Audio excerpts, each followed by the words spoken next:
Bahrain আর Kuwait, এই তিনটাতে বেশি সমস্যা। কাতার, বাহরাইন, এখানে তেমন আরব বেস আমিরাত। নাই। আমেরিকান বেস যেগুলি আছে সেগুলো অনেক দূরে, দ্বীপের মধ্যে। ও আচ্ছা। আমাদের তো সকাল বিকেল স্যার মাথার উপর দিয়ে ইয়ে যায়, মিসাইল যায়। হুম। কারণ বেসটা সিটির বাইরে, তো আর আমরা সিটিতে। যে সময় আচ্ছা। অ্যাটাক করে মানে ওই সিটির উপর দিয়ে ক্রস করিয়ে যাওয়া লাগে ওই মিসাইল গুলা। কতটা ভয়ের এটা। হ্যাঁ আয়রন এটাই। ডোম থাকলে স্যার কয়েকটা আমরাও ভূপাতিত করতে পারতাম, কিন্তু নাই। লাস্ট টাইম তো আচ্ছা, স্যার একটা তাই আমার বাসার পাশেই পড়ছিল, হ্যাঁ। একটা গাড়িতে আনোয়ার পড়ছে, ভাই কি গাড়ি পুরো জ্বলে সালালাতে গেছে। নাকি? না, আমি হুম, দোহাতে। ও আচ্ছা, দোহা, হ্যাঁ কাতার, তো হ্যাঁ। আপনাদের ওইদিকে তো একটু সাবধানে থাকবেন ভাই। হুম, হ্যাঁ ফুললি সাবধানে আছে, কিন্তু এখন অ্যান্টিসেপ্ট করে না, এরপরে কোথায় কি পড়তেছে এটা তো আর বলা যায় না। হ্যাঁ। আচ্ছা স্যার, আমাদের ওই হ্যাঁ, অ্যাসাইনমেন্ট যে দিলেন ওখানে স্যার, আপনি গত ক্লাসে মানে শেষ ক্লাস আপনি বলছিলেন ওই প্রথম অ্যাসাইনমেন্ট একটা প্যারাগ্রাফের মতো, যেটা আমাদের চার্ট দিয়েছিলেন। হ্যাঁ, পরে চেঞ্জ হ্যাঁ, করেছি যে শুধু হ্যাঁ অ্যাসাইনমেন্ট এখানে, ও শুধু হ্যাঁ। হ্যাঁ এখানে গাইডলাইন্স যখন আপনি দিলেন, ওটা যখন পড়লাম, আপনি লিখলেন যে make a short outline, introduction, main body, conclusion. এটা একটু হ্যাঁ, কনফিউজ, যদি একটু ক্লিয়ার করেন স্যার প্লিজ। হ্যাঁ, বলার পর আমি একটু কথা বললাম তো অফিসে, তখন বললো যে যেহেতু এটা অ্যাসাইনমেন্ট, ওই শুধু প্যারাগ্রাফ হলে একবারে ছোট হয়ে যাচ্ছে, হুম, আপনারাও চাচ্ছিলেন একটু বড় আকারে, তো এই জন্য ওটাই। আপনার শর্ট। সাউন্ড একটু কম আসতেছে স্যার।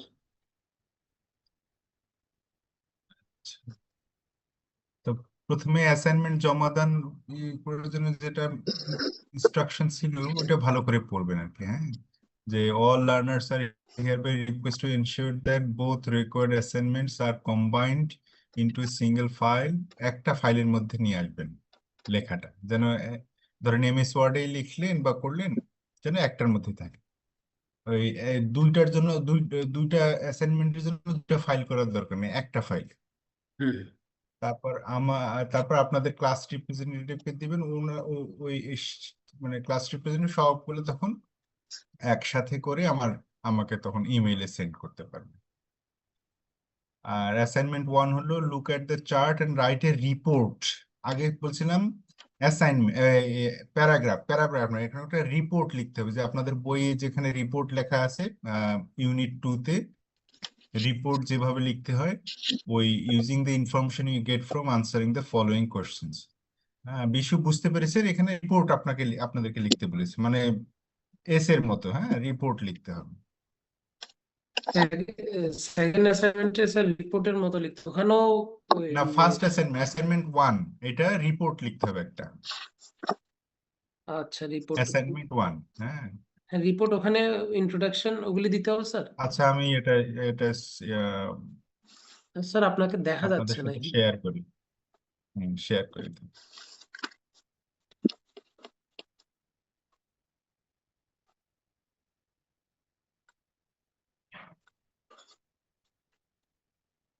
আপনাদের যে ইনস্ট্রাকশনটা দিয়েছিলাম ওটা এরকম ছিল মোটামুটি।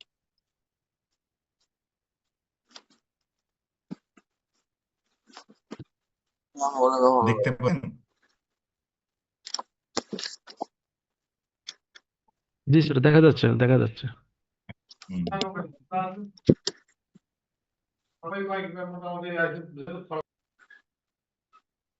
অ্যাসাইনমেন্ট 1টা হলো look at the chart and write a report.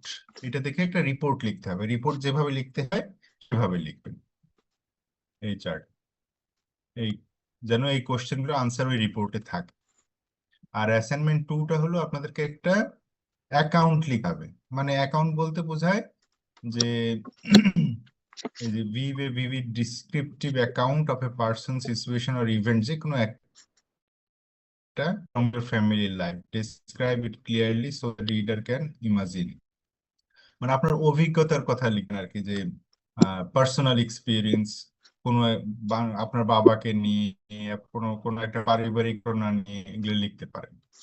আচ্ছা স্যার, এখানে লাস্টে যে কোশ্চেনটা, সেই কোশ্চেনটা নিয়ে কি আপনার অ্যাসাইনমেন্ট টুলটা লেখা হবে নাকি আপনার, কারণ কোশ্চেন এখানে 5 এই থেকে 5 সবগুলোই থেকে। লিখবেন, এই যে হোয়াট ইজ ডিসক্রিপশন, এগুলোও লিখবেন, হোয়াট আর আচ্ছা দ্য মেজর স্টেপ, এগুলো সবগুলো প্যারা করে করে লিখবেন। আচ্ছা স্যার, তো এখানে আপনি সেকেন্ড অ্যাসাইনমেন্ট সেকেন্ডটাতে আপনি বলছেন ইন্ট্রোডাকশন 4 থেকে 6 সেন্টেন্সের মধ্যে লেখার জন্য, দেন মেইন বডি আছে, দেন আপনার কনক্লুশনও আছে, রাইট? সো সেম লাইক আপনার রিপোর্ট অনুযায়ী লেখা হবে নাকি প্যারাগ্রাফ? আপনারা প্রথম প্রথম যে রিপোর্ট কিভাবে লিখতে হয়, অ্যাকাউন্ট কিভাবে, অ্যাকাউন্ট বলতে বোঝায় যেমন আপনাদের ওই যে first day at school, my family, my brother, my father, এগুলো তো সারা জীবন লিখে এসেছি আমরা। তা আপনি যখন মাই ফাদার লিখবেন, মাই মাই ফ্যামিলি লিখবেন, তখন নিশ্চয়ই আপনার ফ্যামিলি নিয়ে লিখবেন, আপনি তো অন্য কারো ফ্যামিলি নিয়ে অন্য কিছু লিখবেন না। যেমন এই পার্সোনাল বিষয়গুলো নিয়ে যখন লেখা হয় ওইটাকে অ্যাকাউন্ট লেখা হয়, ওইটাই অ্যাকাউন্ট লেখা। আর রিপোর্ট হলো একবারে অবজেক্টিভ, যেমন সাংবাদিক যখন বলে তখন পার্সোনাল কোনো ওখানে ইমোশন থাকবে না, পার্সোনাল কোনো এক্সপিরিয়েন্স না, ওখানে জাস্ট ঘটনা যেটা সেটাই বলতে হবে। Right sir. এই দুইটা দুই ভিন্ন ধর্মী লেখা আর কি। একটা হলো প্রথমটা রিপোর্ট লেখা, পরেরটা অ্যাকাউন্ট লেখা। পরেরটা একেবারে আপনি পার্সোনাল এক্সপিরিয়েন্স লিখবেন, পার্সোনাল ইমোশন, পার্সোনাল ভিউ থেকে লিখবেন। আর প্রথমটা হলো অবজেক্টিভ ভিউতে, পরেরটা সাবজেক্টিভ ভিউতে। বুঝতে পেরেছেন আর নাকি এখনো সত্যি ক্লিয়ার বলতে না? স্যার আমি একটু কনফিউজ একটু হয়ে গেছি প্রথম আর কি। কথাটা যে রিপোর্ট, স্যার অ্যাসাইনমেন্ট রিপোর্ট ওয়ানটা হলো রিপোর্ট লেখা। স্যার এখন স্যার আপনাদেরকে ফার্স্ট, রিপোর্ট লেখায় যদি না জানেন তাহলে তো হবে না।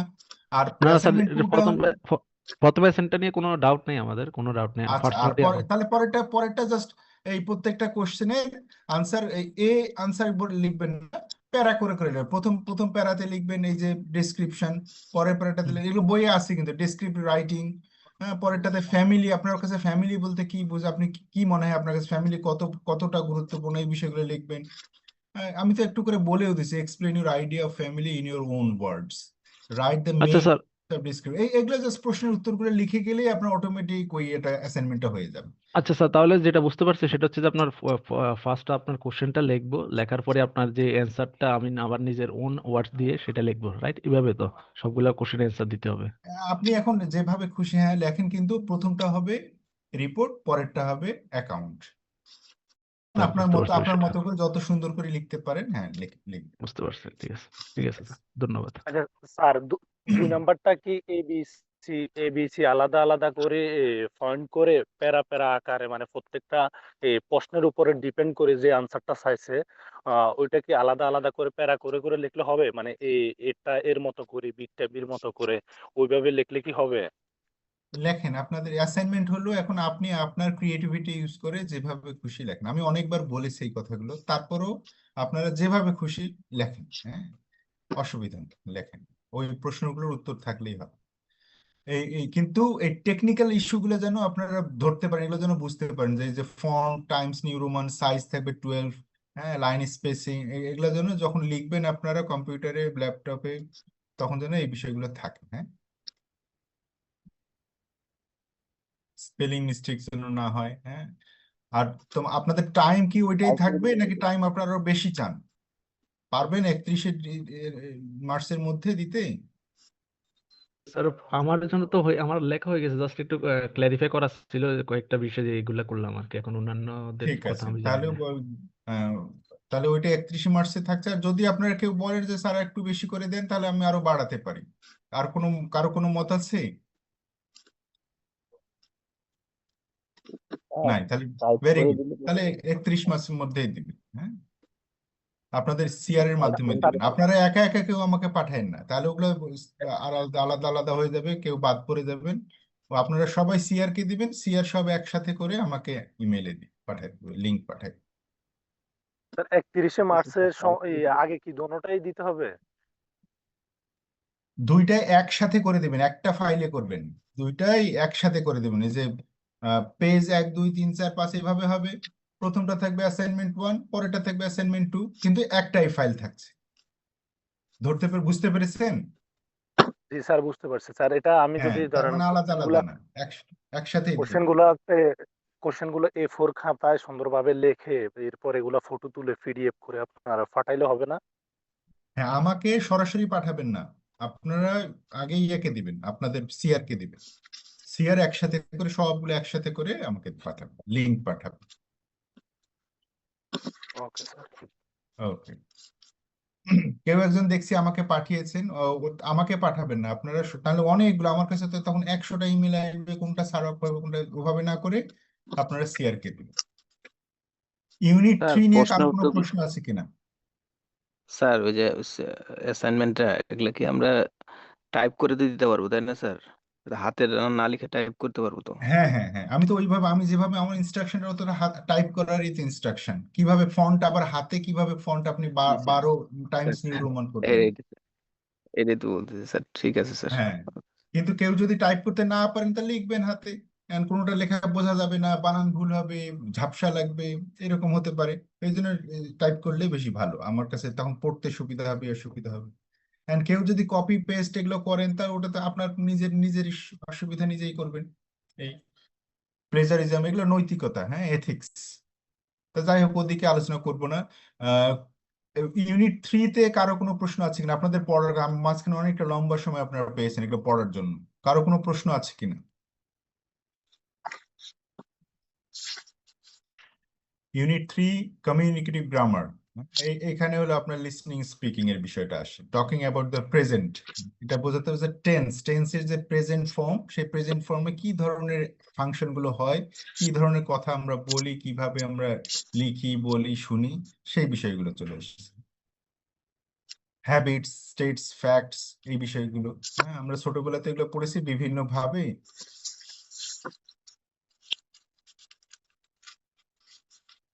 কারো কোনো প্রশ্ন আছে কিনা? রোজার মাসে আমি বক বক করবো না বেশি, যেখানে প্রশ্ন সেখানেই কথা বলবো।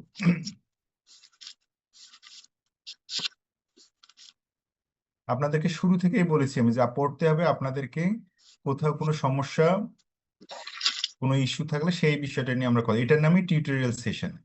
আমি আপনাদেরকে একটা একটা ধরে এই এই লেসন ধরে ধরে পড়াবো না। আমার আমার 8টা সেশন নেওয়ার কথা, অলরেডি 8টা হয়ে গেছে হয়তো, হ্যাঁ, যে এই 8টা সেশনের মধ্যেই আপনাদের যে সব সমস্যা আছে সেই বিষয়গুলো নিয়ে আমি কথা বলবো। তো এখানে বইয়ে আপনারা বইগুলো পড়বেন, যে টকিং অ্যাবাউট দ্য পাস্ট, প্রথমটা ছিল টকিং অ্যাবাউট প্রেজেন্ট, পরেরটা টকিং অ্যাবাউট দ্য পাস্ট। হ্যাঁ, past simple, past continuous, past perfect, past continuous, past perfect continuous. এখানে হয়তো প্রিন্টিং মিস্টেক, এটা হবে পাস্ট পারফেক্ট কন্টিনিউয়াস।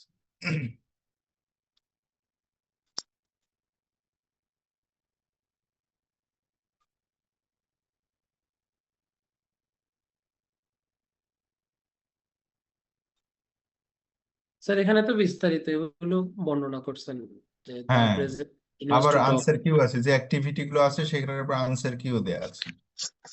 তারপরেও যদি কোথাও বুঝতে অসুবিধা হয় আমাকে বলতে পারবে।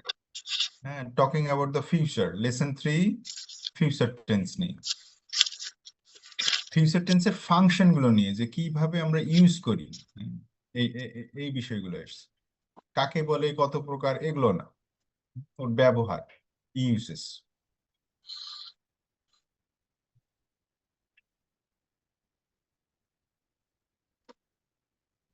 যা আমরা সাধারণত দৈনন্দিন কি করি, এগুলো আমরা প্রেজেন্ট ফর্মে ব্যবহার করি।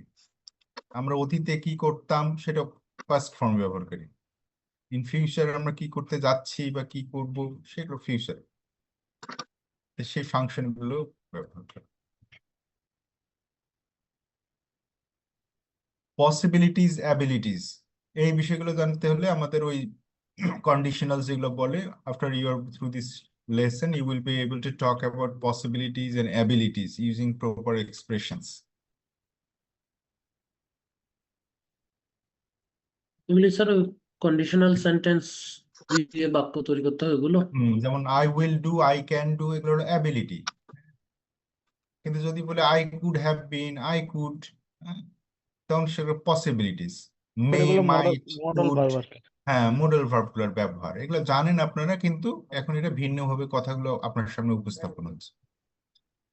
স্যার এখানে বিস্তারিত ভাবে দেখা আমার সবকিছু লেখা আছে, একটু যদি হ্যাঁ, ডিটেলস, পড়া আপনারা হয় যদি নিজে এই বইটাই আপনার টিচারের মতো, বইটা যদি হুম, আপনি শুধু গো থ্রু করেন শুরু থেকে শেষ, মনে হবে যে আপনি টিচারের সঙ্গে, টিচার আপনার সঙ্গে কথা বলছে।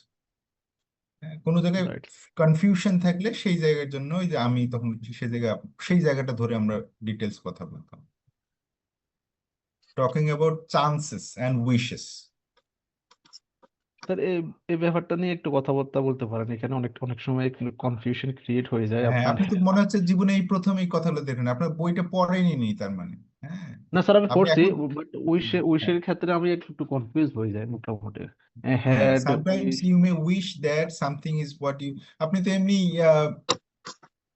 শব্দগুলো ব্যবহার করেন বিভিন্ন ভাবে। আমরা সেন্টেন্সেও পড়েছি তাই না, অপটেটিভ সেন্টেন্স পড়েছি ছোটবেলায়।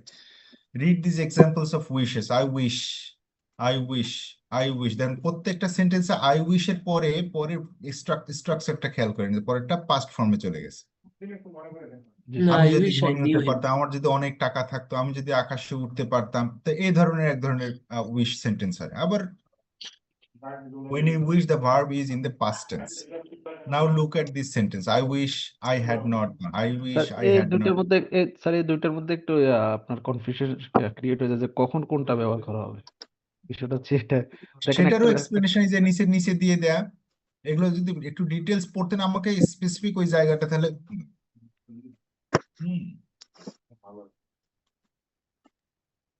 এখানে স্যার যেমন লিখলো I wish the day had been cooler. এটা how কি are these wishes different from the wishes you read earlier?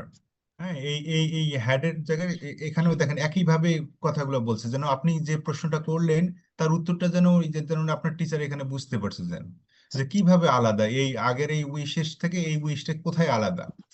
These are regrets that something has really happened the way you didn't like it to happen. যদি এই ধরনের কোনো situation হয় তখন এইভাবে কথাটা বলতে হবে, যে এটা একটা রিগ্রেট, রিগ্রেট মানে কি, পস্তানো, যে আফসোস যদি করা। আফসোস করা, যে কোনো একটা জিনিস ঘটে গেছে যদি এইভাবে না ঘটতো। আর আগেরটা কি, আগেরটা ছিল ইচ্ছে পূরণের মতো। যেটা জিনিস হয়নি কিন্তু যদি হতো, আমি যদি রাজা হতাম, I wish I were a king. আর এটা হয়ে গেছে কিন্তু ওভাবে না হয় আরেকভাবে হতো, মানে অতীতেরও অতীত। এরকম যখন আমরা, so for example in sentence 7 above, you regret that you have eaten a lot, I wish I had not eaten so much, মানে আমি খুব ইফতারিতে অনেক বেশি খেয়েছি, খাওয়ার পরে অসুস্থ হয়ে গেছে, খারাপ লাগছে। তো যদি অতগুলো না খেতাম আমার শরীরটা খারাপ হতো না। It would have been better if you had eaten less. Therefore, the forms of wish are these: wish, past tense plus wishes, wish plus past perfect tense, regrets. তো সাধারণ ইচ্ছা হলে তখন শুধু past tense করলেই হয়ে যাচ্ছে, simple past, যেখানে আর যদি regrets for something you have done or something which happened in a way you didn't like it to happen, তখন হবে past perfect tense. Past perfect tense আমরা এমনিতেই জানি যে অতীতকালের মধ্যে যদি দুটো কাজ থাকে, দুটো কাজের যেটা বেশি অতীত সেটাই হলো পাস্ট পারফেক্ট, বা দূর অতীতের কাজগুলোই হলো পাস্ট পারফেক্ট। তখন ওটার স্ট্রাকচারও চেঞ্জ হয়ে যায়, হ্যাড হয়, অক্সিলারি ভার্ব, সেই স্ট্রাকচারটা চলে আসে। তা আপনারা যদি একটু পড়তেন, আমি তো বুঝতে পারছি আপনারা পড়েনি নিয়ে এখন সামনে হঠাৎ করে দেখতে পেয়ে তখন আপনারা প্রশ্নটা করবেন। পড়ে নিজেরাই পড়ে আগে বোঝার চেষ্টা করতেন, পড়ে তারপরেও যদি না বোঝেন তখন এটা যে এটা এমন কোনো জটিল বিষয় না, খুব সহজ করে দেখেন এক্সপ্লেন করা। তারপরেও কনফিউশন আছে কারো? স্যার এটা না যেটা স্যার, বললেন যে ধন্যবাদ। দুইটা অতীতের মধ্যে যেটা আগে আরো আগে বেশি আগে হয়েছে ওইটাই, এই জিনিসটা একটু যদি আসলে না, এটা সেটা আমি ঠিক বললাম করি নাই। আপনাদেরকে, পাস্ট ইনডিফিনিট আর পাস্ট পারফেক্ট টেন্সের মধ্যে পার্থক্য সেটা আপনাদের বললাম, সেটা আলাদা জিনিস। আপনারা ছোটবেলায় পড়েছেন না এতদিন ধরে টেন্সের পাস্ট ইনডিফিনিট টেন্স আর পাস্ট পারফেক্ট টেন্স। যেমন ওই যে সারা জীবন শুনে আসলেন যে ডাক্তার আসার আগে রোগী মারা গেল, ডাক্তার আসার পর রোগী মারা গেল। এখানে দুইটা কাজ, ডাক্তারও আসে একটা ভার্ব আছে আসা, আর একটা রোগী মারা যাওয়া একটা কাজ আছে। দুইটা কাজের মধ্যে যে কাজটা আগে হবে সেটাই হবে পাস্ট পারফেক্ট টেন্স, কারণ দুইটাই অতীতকালে। ডাক্তার এসেছিল, রোগী মারা রোগীও গেল। মারা গিয়েছিল, কারণ যে কাজটা আগে হবে সেটা হবে পাস্ট পারফেক্ট টেন্স। তো এটা হলো পাস্ট পারফেক্ট টেন্স বোঝানোর জন্য যে দুইটাই তো অতীত, তাহলে পাস্ট পারফেক্ট কোনটা হবে, পাস্ট ইনডিফিনিট কোনটা হবে।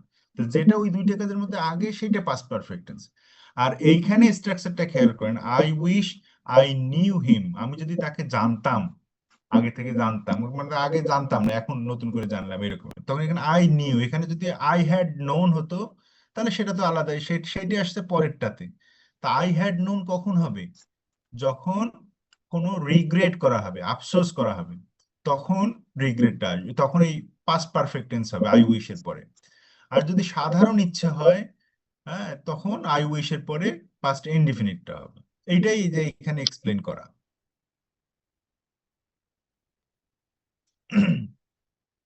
কোনো কনফিউশন, চন্দন বাবু?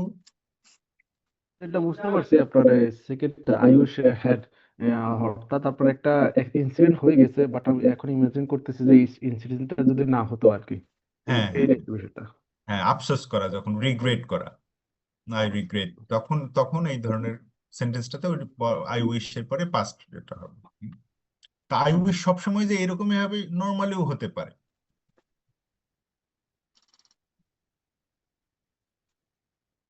তো এইটা সাধারণত গ্রামাটিক্যাল রুল, যে এই ধরনের কথা বললে এই স্ট্রাকচারটা এমন ব্যবহার করতে হয়। তাহলে গ্রামাটিক্যাল যখন লিখবেন তখন ঠিক থাকবে। তো এইটা আবার আপনাদের প্রশ্নেও আসতে পারে। হ্যাঁ।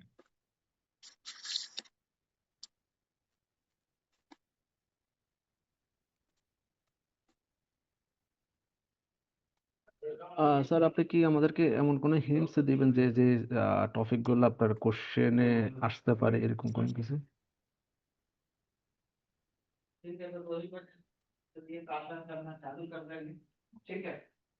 তাহলে আপনাদের আরেকটা প্রশ্ন দেখাই। হ্যাঁ।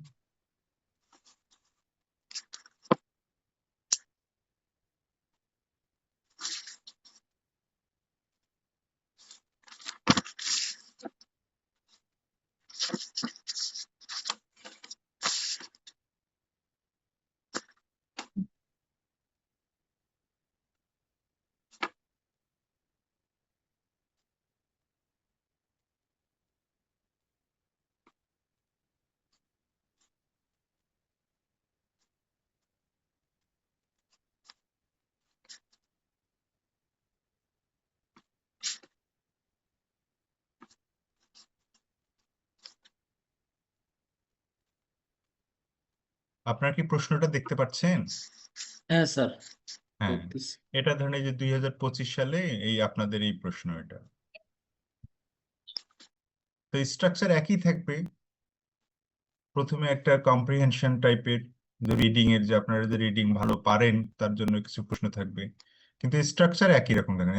Answer any two from this group, যে গ্রুপ এ থেকে গ্রুপ বি একটা থাকবে। গ্রুপ এ হলো 40 নম্বর, আর গ্রুপ বি তে 20 নম্বর, তো মোট 60 মার্কস। তো গ্রুপ এ থেকে 4টা প্রশ্ন থাকবে, 4টার মধ্যে 2টা লিখতে হবে। এই যেমন 1 এ বি, তারপরে 1 দিলে এ বি দিতে হবে। 2, এটাও grammatical, 2 A B. 3, fill in the blanks, dialogue, two friends about their future। এই যে ফিউচার প্ল্যান, আপনারা যে একটু আগে দেখলেন ফিউচার নিয়ে কথা বলা, তখন দুই বন্ধু ফিউচার প্ল্যান নিয়ে কথা বলছে, ভবিষ্যতে কে কি করবে। তো এই ধরনের কথা যদি আপনারা ওই, এটা ন্যারেশনের মতো না স্যার? না, এই যে একটু আগে আমরা যেটা দেখলাম, sir it's a dialogue, it's a dialogue. Dialogue. হ্যাঁ, ডায়ালগ, দুই বন্ধু কথা বলবে, তাদের ফিউচার প্ল্যানটা কি, যে আপনারা এখন ওমানে আছেন, যে ফিউচারে আপনারা কি দেশে ফিরতে চান, নাকি আবার ওমানেই আপনাদের কন্ট্রাক্ট বাড়াবেন। দুই বন্ধু কথা বলছেন আর কি। হ্যাঁ, নাকি অন্য কোনো আরেকটা দেশে যাবেন পাশে। যদি আপনারা এটা ধরতে পারেন ফিউচার, তখন এই যে দুই বন্ধু কথা বলছেন। Situation: Anwar and Fahim are two students from the same school. They are going on an excursion to BARD, Bangladesh Academy for Rural. They are talking about the trip. দেন এটা ফিউচারেই কিন্তু কন্টিনিউয়াস এর মতো করে কথা বলছে। তো এটা বিভিন্ন ভাবে আপনারা করতে পারেন।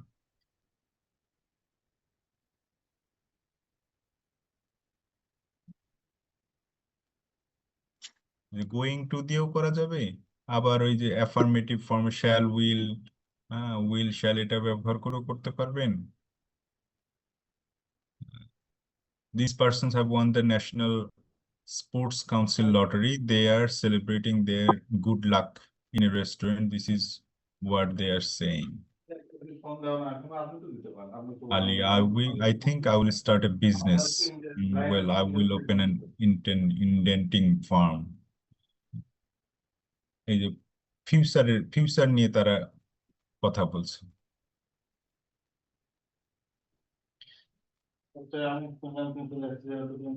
Right a dialogue between two friends about their future plan. একটা ন্যাচারালি লিখবেন, কিন্তু ফিউচারে কি করতে এটা কি যাচ্ছে স্যার এটা। ওয়ার্ড লিমিট তো কিছু বলে নাই স্যার এখানে, রাইট এ ডায়ালগ বিটুইন 10 নম্বরের, হ্যাঁ 10 নম্বরের প্রশ্নটা। একটা ডায়লগ দুজন মিলে একটা বিষয় নিয়ে কথা বলবে, এটা শুরু শেষ যেন থাকে এরকম করে। আপনি 3 পেজ লিখলেন কিন্তু শেষ হলো না, তাহলে ওটা প্রশ্নের আনসার ইনকমপ্লিট, হাফ ডান। আর যদি আপনি 1 পেজের মধ্যেও লেখেন কিন্তু সুন্দর করে লেখাটা লিখলেন, শুরু আছে শেষ আছে, হ্যাঁ গুড মর্নিং থেকে গুড বাই পর্যন্ত আছে, মাঝখানে মূল কথাটাও আছে, আপনি ফিউচার প্ল্যান নিয়েও কথা বললেন, তাহলে কারেক্ট আনসার, কমপ্লিট উত্তর। বুঝতে পেরেছেন? এটা পেজ নাম্বার, ওয়ার্ড নাম্বার, এটা এই বিষয়গুলো এই স্টেজে আসার পর এগুলো খুব আপনি একটা কমন সেন্স এটা ব্যবহার করবেন এই যে জায়গায়।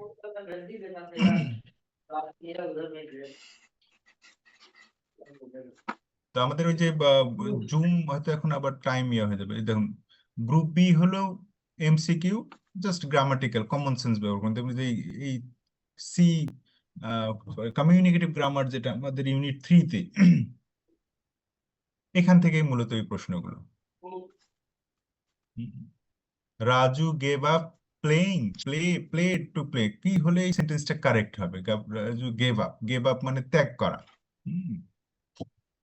খেলা ছেড়ে দিয়েছি, ফুটবল খেলা ছেড়ে দিয়েছি, এটা কি হবে এই ধরনের? প্লে ফুটবল হি প্রেফার্স জিপ, হ্যাঁ প্রেফার, সে বেশি পছন্দ করে জিপ, কারের চেয়ে জিপ পছন্দ করে। এখন প্রেফারের পরে কি হবে? ফ্রম, টু, দেন, তার মানে প্রিপজিশনের ব্যবহার। এই খুব সিম্পল, খুব সহজ। কিন্তু আপনারা জাস্ট বইটা একটু দেখেন। আর তাহলে আমরা 5 মিনিট ব্রেক নেই, হ্যাঁ 5-7 মিনিট, তারপর আবার আসতেছি। ওকে। Okay sir.